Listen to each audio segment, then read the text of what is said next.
Hi guys, we're going to the Buddha Mountain or the Khao Chichen, which is makikita sa Pattaya, Thailand. And guys, nakikita nyo, yung may nakaukit the gold, yan yon.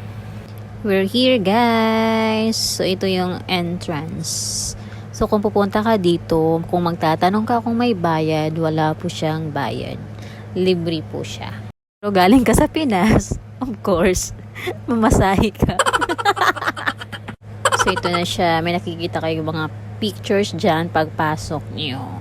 So pipicturean kayo parang stolen ganon. Tapos pag nakikita nyo yung mga mukha nyo dyan, pwede nyo kunin, pwede rin hindi.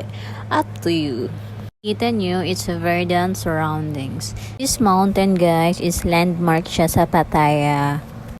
It was created in 1996 to commemorate the 50th anniversary of the coronation of His Majesty.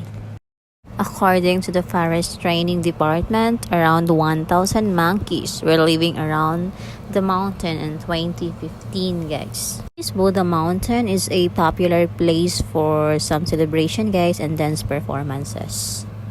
Guys, makikita mo na yung Khao Chichen Buddha Mountain na may nakaukit na gold. Kung itatanong nyo kung totoo yung gold, yes guys, totoong totoo.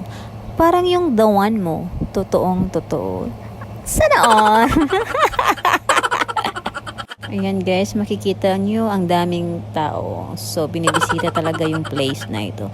Guys, this is the largest carved Buddha image in the world. Thank you for watching guys. Be happy. Bye!